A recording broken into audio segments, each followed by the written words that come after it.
perfeitamente conhecedor do Antigo Testamento. Jesus Cristo, de fato, ele matou a charada, digamos assim, de que ele é o Messias prometido, o Filho do Deus vivo. Quando ele começou a citar, digamos assim, Deuteronômio, Isaías, por exemplo, foi algo bem marcante. Quando ele abriu aquele famoso texto, o Espírito do Senhor está sobre mim. Eu creio que foi a vontade de Deus Pai que ninguém cresce na sua mensagem e todos o abandonassem para que ele fosse crucificado. Mas, de fato, Jesus Cristo citava com frequência o Antigo Testamento como se fosse um livro da sua cabeceira, né? Como se fosse seu livro preferido, digamos assim. Mas o mais impressionante é que ele e o Pai são um. Jesus Cristo mesmo disse isso. E a onisciência de Deus Pai também era algo que Jesus Cristo desfrutava enquanto era homem aqui na terra. Sendo Deus e homem, ele tinha de cor todo o Antigo Testamento, toda a lei de Moisés, todo o Pentateuco, todos os salmos, todos os relatos dos profetas. E não é de se espantar que hoje em dia a maioria das pessoas, quando elas estão aflitas, elas recorrem ao Novo Testamento, como se no Antigo Testamento também não fosse palavra de Deus para edificação, para consolo e etc. É claro que se eu tivesse que escolher entre ler um salmo e ler as palavras de Jesus, eu creio que ler as palavras de Jesus seria algo, digamos assim, mais proveitoso para mim. Mas quando nós olhamos para a Escritura Sagrada, toda a Escritura, nós percebemos que havia um respeito muito grande de Jesus Cristo pelo Antigo Testamento. Afinal, foi os textos do Antigo Testamento que Jesus Cristo usou para enfrentar Satanás na tentação do deserto.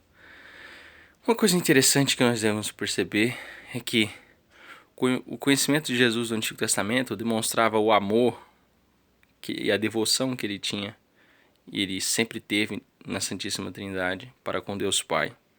Isso também deve ser algo que os cristãos devem anelar, devem buscar. Por exemplo, você tem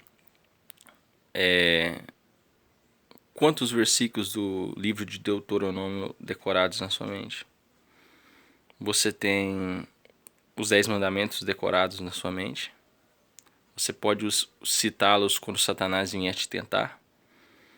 Você tem quantos salmos decorados na sua mente? Porque Satanás vai citar os salmos. Lembra na tentação do deserto, quando Satanás cita: aos seus anjos dará ordem ao teu respeito para que te guardem todos os teus caminhos. Você lembra disso? Então, Satanás vai usar o livro de Salmos, ele vai usar de maneira errada. Você precisa tê-los na sua mente. Quando você estiver passando por um vale muito profundo, você pode clamar das profundezas, clamor-te. Quando você estiver perdido, precisando de socorro, você pode dizer: eleve meus olhos para os montes. De onde me virá o socorro? Meu socorro vem do Senhor que fez os céus e a terra.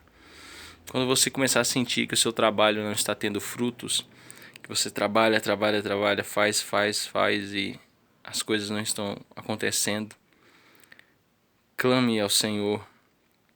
Aquele salmo que fala assim: se o Senhor não edificar a casa, em vão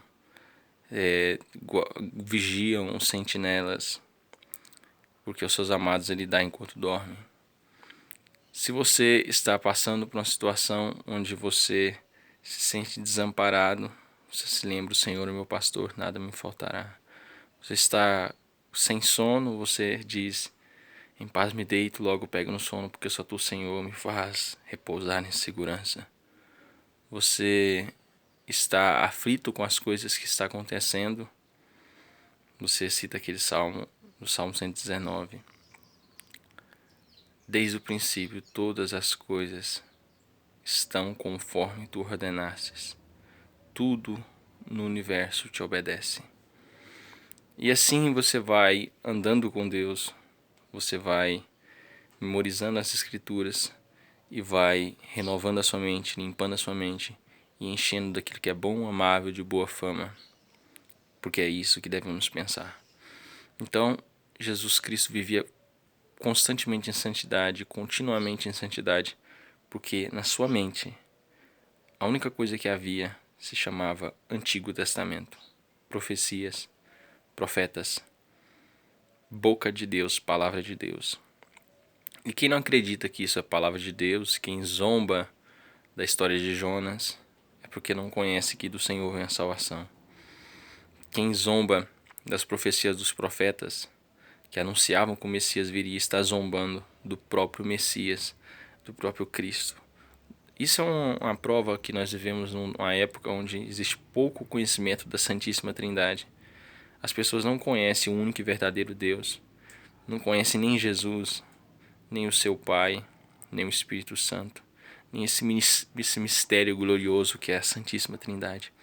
Então que o Senhor venha nos transformar para que nós possamos deixar de ignorar o Antigo Testamento, que é uma fonte riquíssima de consolo, de fortalecimento, de pão para a alma, de água para matar a sede da nossa vida espiritual. E que você possa ser cheio de conhecimento, de sabedoria do Antigo Testamento, como Jesus era. Quando nós olhamos ali em Gênesis, nós vemos uma profecia messiânica falando da semente da mulher, estava falando de Cristo. Quando nós vemos ali em Êxodo, quando Deus manda passar sangue nos umbrais da porta, tinha toda aquela questão do cordeiro não, enfim, ser um cordeiro defeituoso, dele ser enterrado da forma como Moisés ensinou, comemorando a Páscoa. Tudo aquilo ali representava a passagem, representava o sacrifício de Jesus na cruz. A serpente de bronze no deserto, as cores do tabernáculo, o castiçal, Jesus é a luz do mundo, os pães da proposição, o pão vivo que desceu do céu, a pia de bronze, a água, a palavra, tudo no tabernáculo, tudo apontava para Jesus Cristo, tudo era sombra e figura do que Cristo faria, o seu sacerdócio no céu, o sacerdócio que ele continua fazendo até os dias de hoje. Então tudo no Antigo Testamento é sobre Jesus, e é por isso que ele é o maior e mais erudito, sábio, conhecedor do Antigo Testamento. Ele é perfeitamente